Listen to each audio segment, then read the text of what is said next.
Nandito na naman tayo para sa isang napaka-sweet at nakakakilig na love story nila Kalingap Edu at Ate Viancy. Tulad mo ay aking makilala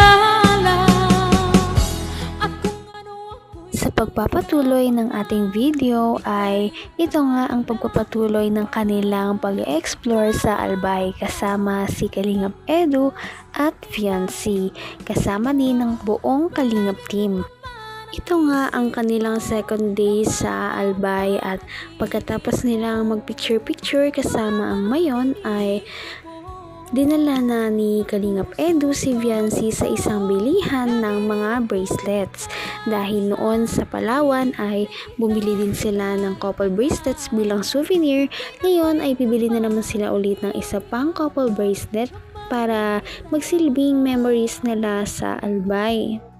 Kaya naman kinilig ang mga viewers dahil sa mga sweet gestures na ipinapakita ni Kalingap Edu. Pumili na nga sila ng kung ano ba ang babagay sa kanilang dalawa na bracelet. Para libre lang kita. Sige. Sige, anong gusto mo? Pili ka. Anong gusto mo? Ano?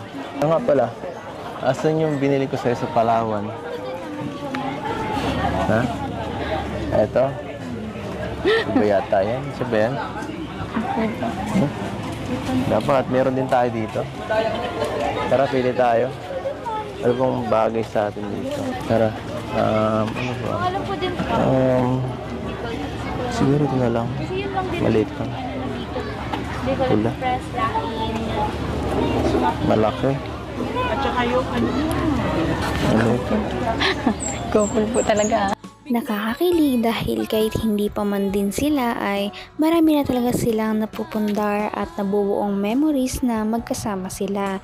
Noon sa Palawan ay bumili sila ng couple bracelet at ngayon ay bibili na naman sila ng panibago nilang couple bracelet na galing naman sa Albay.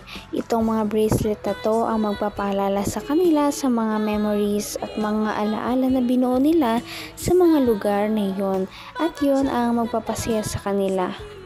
Sa mga susunod nila na pupuntahan at i-explore na lugar ay siguro bibili na naman sila ng mga couple na gamit dahil ito ay nagpapakita ng sweetness nila sa isa't isa at nagpapakita ng mga feelings nila kung ano ba talaga ang kanilang tunay na nararamdaman.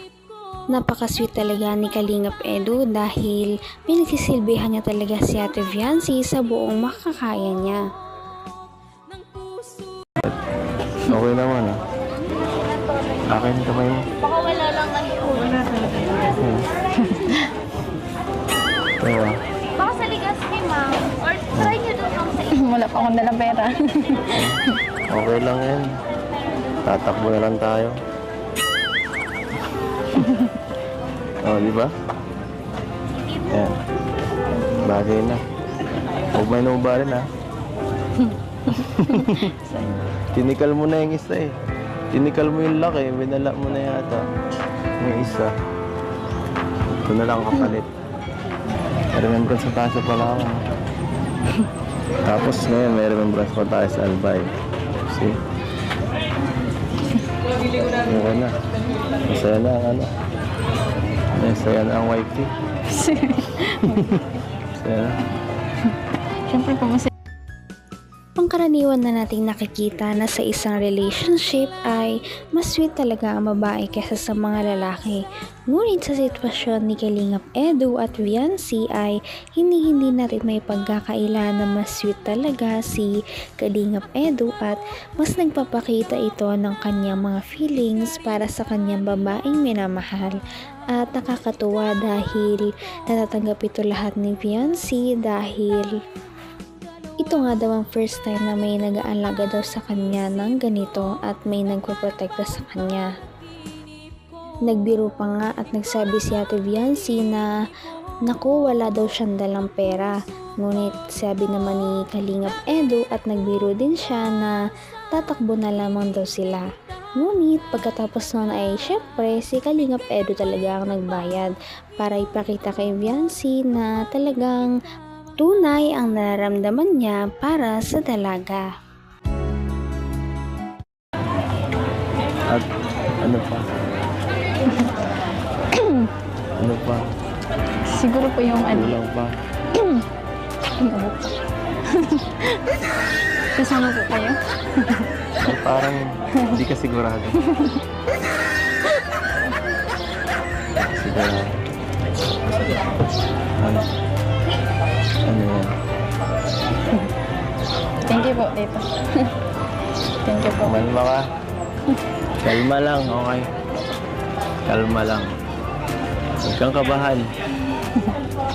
Kalma. Gusto ko pag nandito ako, katabi mo, lagi ka lang ano. Isipin mo parang normal lang. Parang walang video. Okay? Gusto ko. Napaka-cute nga ng bracelet na binili ni Kalingap Edu para sa kanilang dalawa dahil bagay na bagay ito sa kanilang complexion. Bagay ito kay Viancy dahil maputi talaga ito. Kaya naman tuwan-tuwa si Viancy sa binili ni Kalingap Edu na bracelet. Maya-maya pa ay napansin talaga ni Kalingap Edu na parang kinakabahan na naman si Viancy. Kaya naman hinawakan niya ang mga kamay ni Viancy at pinakalma.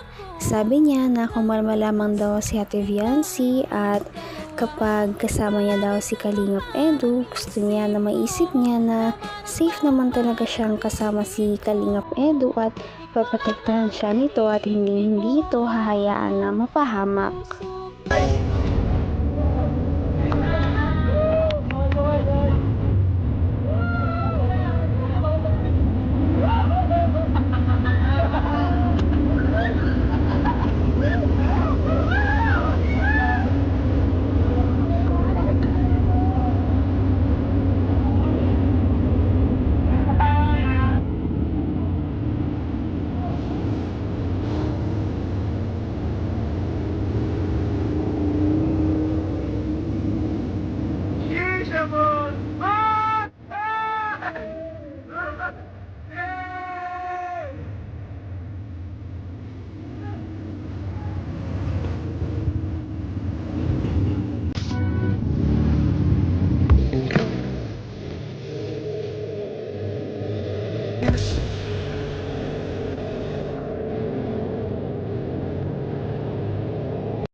Pagkatapos nga bilahan ni Kalingap Edu ang kanyang sarili at si Ate Viancy ng bagong couple bracelet na talagang magsisilbing kanilang mga memories sa pagpunta sa Albay ay pumunta na sila sa kanilang activities. Ngayon nga ay pumunta ang buong Kalingap team sa isang trails at sila ay sama-samang nag-rides. Masaya talaga ang mga Kalingap girls lalo na ngayon lang nila ito mararanasan. At masaya din naman ang ibang Kalingap boys dahil magkakasama silang lahat at ito ay panibago na namang memories na talagang aalalahanin nila habang tumatagal. Kaliwat ka ng tawanan at tilian talaga ang maririnig habang nasa trails ka. Kaya naman, enjoy na enjoy sila.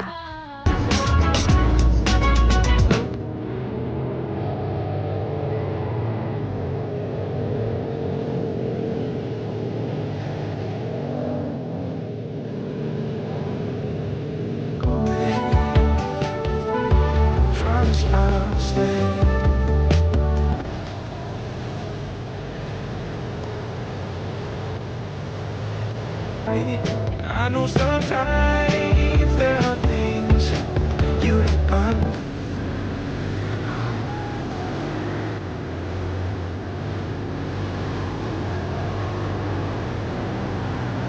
And know that I'll never leave you alone.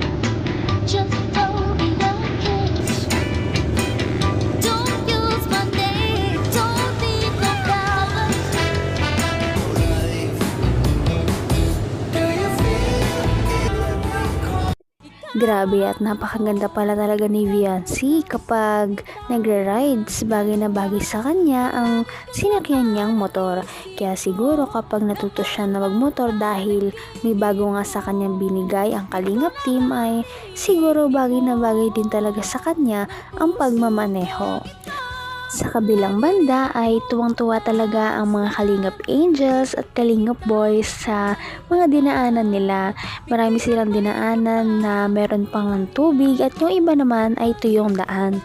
Ngunit ito ay masyadong challenging dahil medyo mabato nga sa kanilang dinadaanan. Ngunit okay lang daw yun ito para sa kanila dahil ito ay bago na namang memories at talagang kitang-kita natin na na-enjoy naman nilang lahat. Sana dumami pa ang kanilang mga adventures. Kaya naman, sana ipatuloy natin silang suportahan at mahalin si Viancy, si Kalingap Edu at ang Kalingap team. Yun lamang at maraming salamat sa panonood. Abangan natin kung magkakatuluyan ba talaga si Kalingap Edu at Viancy. Hanggang sa muli. Bye! ngayon'y abot